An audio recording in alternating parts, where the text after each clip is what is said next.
Hello students, आज मैं फिर आपका एक बार अपने चैनल पे स्वागत करता हूं। यह पर्यायवाची शब्द का चौथा भाग है और अंतिम भाग है। यह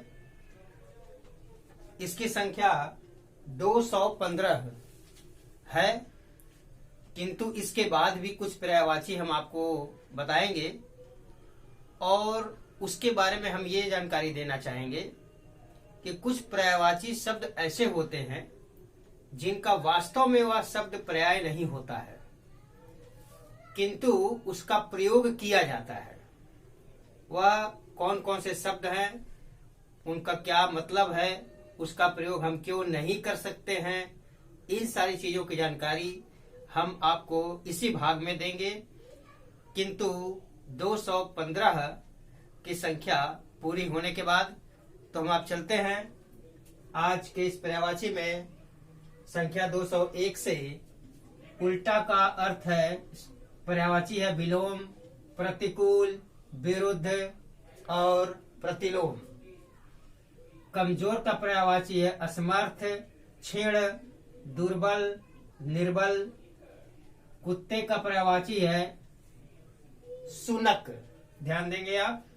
श्वान, सारमेय और कुक्कुर। तो श्वान और कुक्कुर तो आमतौर पे आप पढ़े होंगे, लेकिन सुनक और सारमेय इस पर आपको विशेष ध्यान देना होगा। कौवे का पर्यायवाची है काक, काग, वासय और पिसुन, इस पे आपको ध्यान देना होगा। जीभ का पर्यायवाची है गिरा, जिह्वा, रसना और जबान। तो जीवा और जबान दो ऐसे शब्द हैं जो आमतौर पर प्रयोग किए जाते हैं, लेकिन गिरा और रसना ये ऐसा दो शब्द है जो कुत्ते का जीव का पर्यायवाची है। आपको इसको ध्यान देना होगा। पश्चात झूठ का पर्यायवाची है अतथ्य, अनृत, मिथ्या, असत्य। झोपड़ी का पर्यायवाची है मड़वा, पर्णकुटी, कुटिया, कुटी। तरंग का पर्यायवाची है उर्मी, लहर, हिलोर।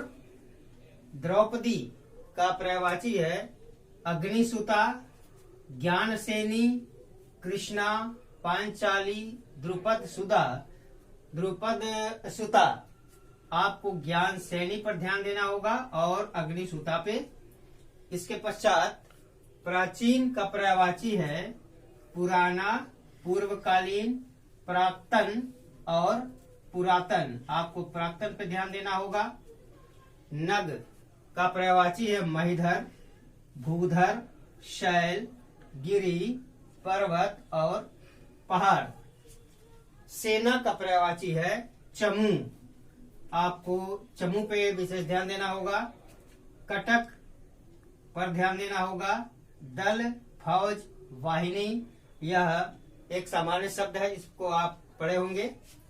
हनुमान का पर्यायवाची है पवन सुत, केसरी नंदन, मारुति, रामदूत, कपीस और अंजनी पुत्र। सरस्वती का पर्यायवाची है वीणापाणी, हंसवाहिनी, शारदा और वीणावादनी। शोभा का पर्यायवाची है कांति, छटा, शोभा, आभा और प्रभा। जैसा कि मैंने बताया कि एक शब्द के सभी पर्यायवाची एक दूसरे के पर्याय नहीं होते हैं।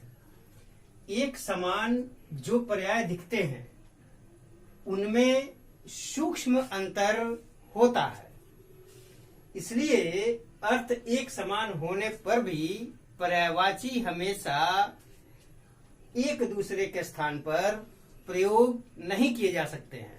जैसे निद्रा, तंद्रा और सुसुप्ति, एक ये तीनों शब्द हैं। इसका पर्याय, ये तीनों शब्द एक दूसरे के पर्याय नहीं है। कारण यह है कि निद्रा का अर्थ होता है नींद या सोना, तंद्रा का अर्थ होता है झपकी या आलस्य, और आलस्य के कारण आंखें मुद जाना, और सुसुप्ति का अर्थ होता है समाधि या गहरी नींद में जाना। इसी प्रकार गर्व और गौरव ये ऐसे दो शब्द हैं जिनके अर्थ अलग अलग हैं, इसलिए इनका पर्यायवाची में एक दूसरे के लिए प्रयोग नहीं किया जा सकता। गर्व का अर्थ है अपने को दूसरे से श्रेष्ठ समझना, और गौरव का अर्थ है अपनी महानता का बोध होना, अपनी महानता का ज्ञान होना। उसी प्रकार भ्रम और संदेह। भ्रम का अर्थ होता है झूठा या मिथ्या ज्ञान, जबकि संदेह का अर्थ होता है अनिश्चयात्मक ज्ञान। उसी प्रकार किसी की विवाहिता स्त्री पत्नी कहलाती है, और स्त्री कोई भी औरत स्त्री होती है। सहयोग और सहायता, दो पक्षों की एक दूसरे को सहायता करना सहयोग कहलाता है, और एक पक्ष के द्वारा जब दूसरे पक्ष को लाभ का कार्य किया जाता है तो उसे सहायता कहते हैं। इसलिए पर्यायवाची में सहयोग और सहायता का एक दूसरे के साथ हम प्रयोग नहीं कर सकते हैं। यातना और यंत्रणा। यातना जब शारीरिक कष्ट दी जाती है, शारीरिक कष्ट की अनुभूति होती है तो उसको यातना कहते हैं, और यंत्रणा जब मानसिक कष्ट की अनुभूति होती है तो उसको यंत्रणा कहते हैं। इसी प्रकार अवस्था और आयु। बल, वय, आयु या प्राणी के द्वारा जिया हुआ काल, यानी कि जितने समय तक प्राणी जीवित रहता है उसको हम अवस्था कहते हैं, या वय हो या आयु। किंतु आयु को क्या कहते हैं? संपूर्ण जीवन काल को आयु कहा जाता है। अस्त्र और शस्त्र, दूर से फेंक कर चलाया जाने वाला हथियार अस्त्र होता है, जैसे बाण, और शस्त्र हाथ में पकड़कर जब उस चलाया जाता है हथियार को तो उसको हम शस्त्र कहते हैं, जैसे तलवार।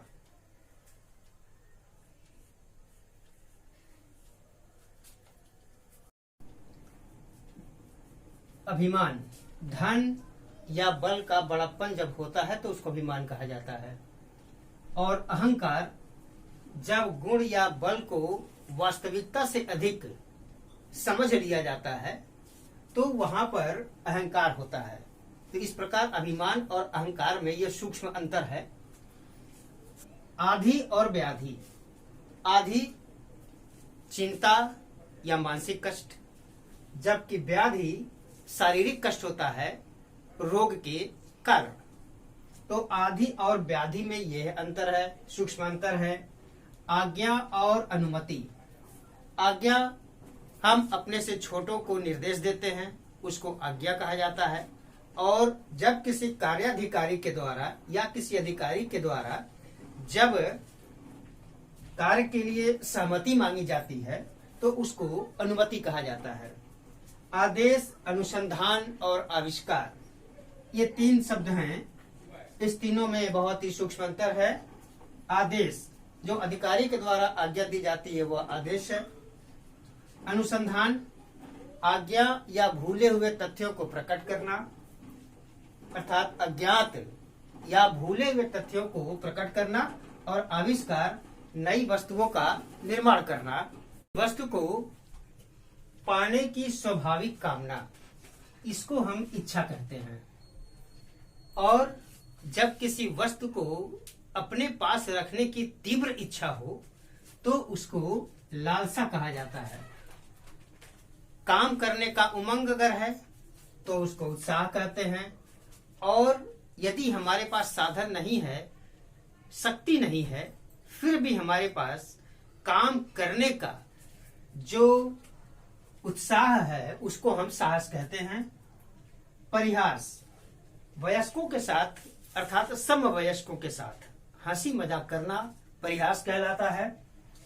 उपहास, जब हम किसी की हंसी उड़ाते हैं, उसका अपमान करते हैं, तब उसको उपहास कहा जाता है। उसके बाद आह्लाद, अर्थात क्षणिक और तीव्र भाव से युक्त प्रसन्नता को हम आह्लाद कहते हैं। और कृपा, अपने से छोटों को सुखी करने की जो हम चेष्टा करते हैं, कोशिश करते हैं, उसको हम कृपा कहते हैं।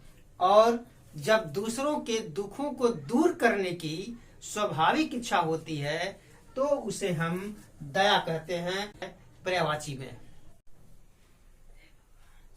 दुख, शोक, क्षोभ और खेद, ये ऐसे 4 शब्द हैं जिसके पर्यायवाची में अक्सर कंफ्यूजन होता है कि हमें कहाँ पे क्या लिखना होता है या क्या लिखना चाहिए। साधारण कष्ट अगर है वो उसके लिए दुख, किसी प्रियजन की मृत्यु अगर हो जाती है और उसमें जो दुख होता है उसको शोक कहा जाता है। सफलता न मिलने पर जो दुख होती है वह क्षोभ होता है। और असुविधा के कारण जब क्षमा याचना की जाती है तो वहां पर खेद प्रकट किया जाता है। अमूल्य, जिसके मूल्य का अंदाजा न लगाया जा सके, और बहुमूल्य, जो बहुत कीमती हो। स्पर्धा, ईर्ष्या और द्वेष, इन तीनों शब्दों में बहुत ही सूक्ष्म अंतर है। आप देखेंगे यहाँ पे कंफ्यूजन हो जाती है कभी कभी। स्पर्धा, जब दूसरों की प्रतियोगिता को देखकर स्वयं प्रगति का प्रयास करना, यहाँ पर स्पर्धा होता है। ईर्ष्या, जब दूसरों की प्रगति देखकर जलन का भाव पैदा हो तो वहां ईर्ष्या होता है। और व्यक्तिगत कारणों से शत्रुता का भाव जब रखा जाता है तो वहां द्वेष होता है। ये तीनों में अंतर होता है। भय, स्वाभाविक डर, भय होता है। और आशंका, भविष्य में होने वाले अमंगल की चिंता हम आशंका कहते हैं उसको। नायिका का पर्यायवाची है। नाटक या उपन्यास की प्रधान पात्रा को नायिका कहते हैं। और जो स्त्री अभिनय करती है उसको अभिनेत्री कहा जाता है। सच और झूठ के बाद जो फैसला दिया जाता है उसको न्याय कहते हैं। और विवाद का फैसला, चाहे वह सही हो या गलत हो, उसको निर्णय कहा जाता है। दुर्गम, जहां पहुंचना कठिन हो, जहां बहुत ही कठिनता से पहुंचा जा सके, वह स्थान होता है दुर्गम। और जहां कोई पहुंच ही न सके वह स्थान होता है अगम। पुरस्कार, किसी अच्छे कार्य या सेवा का प्रतिफल पुरस्कार कहलाता है। जबकि प्रतियोगिता में विजयी होने पर जो पारितोषिक प्राप्त होता है उसको पारितोषिक कहते हैं, अर्थात प्रतिफल प्राप्त होता है उसको पारितोषिक कहते हैं। रहन सहन या व्यवहार का जो बाहरी रूप होता है उसको सभ्यता कहते हैं। और संस्कृति, आंतरिक सुंदरता जो संस्कार से आता है उसको संस्कृति कहते हैं। लौकिक और असाधारण, जो चीजें संसार में प्राप्त नहीं होती हैं, जो स्वर्गिक हैं, जो ईश्वरीय हैं, वह अलौकिक होती हैं और सामान्य से अधिक विशेषता युक्त असाधारण कहलाता है। इसके बाद है कविता और काव्य में क्या सूक्ष्म अंतर होता है। कविता पदबद्ध कथन होता है और काव्य कवि का कृतित्व होता है, यानी रचना होता है। ऋषि और मुनि में क्या अंतर है। मंत्र या आध्यात्मिक तत्वों को बताने वाला ऋषि कहलाता है, जबकि धर्म या आध्यात्मिक तत्वों को बताने वाला मुनि कहलाता है। तट, नदी या समुद्र का किनारा तट कहलाता है। और पुलिन, किनारे की जो गीली भूमि होती है उसको पुलिन कहा जाता है। भक्ति और श्रद्धा में यह सूक्ष्म अंतर है कि धर्म की भावना से युक्त जो प्रेम होता है वह भक्ति कहलाता है। और किन्हीं गुणों के कारण अगर किसी का आदर किया जाए, आदर सहित प्रेम किया जाए, तो उसको श्रद्धा कहते हैं। ज्ञान का अर्थ है किसी वस्तु का या विषय की जानकारी प्राप्त करना। अच्छाई और बुराई की जहाँ पहचान की बात होती है वहाँ विवेक होता है। विलाप शोक या वियोग से रोना विलाप कहलाता है। और प्रलाप मानसिक विकार के कारण जब पागलों जैसी स्थिति हो जाती है तो उसको प्रलाप कहते हैं। इसके पश्चात स्वागत और अभिनंदन में बहुत ही सूक्ष्म अंतर है। जब प्रथा के अनुसार हम किसी का सम्मान करते हैं तो वह स्वागत कहलाता है, और किसी विशेष व्यक्ति का जब सम्मान किया जाता है तो उसे हम अभिनंदन कहते हैं। कुशल और निपुण में क्या अंतर है? अब जो अपनी क्षमताओं का प्रयोग भली भांति करना जानते हैं वह कुशल होते हैं, और जो अपने विषय का पूरा पूरा ज्ञान प्राप्त किए हुए होते हैं वह निपुण होते हैं। और लास्ट में है अनुरूप और अनुकूल। समानता का व्यवहार करना ही या समानता का भाव ही अनुरूप कहलाता है। और किसी पक्ष के अनुसार जब कोई कार्य हो तो उसे हम अनुकूल कहते हैं। आज यह पर्यायवाची का वीडियो का चौथा भाग यहाँ पर समाप्त होता है।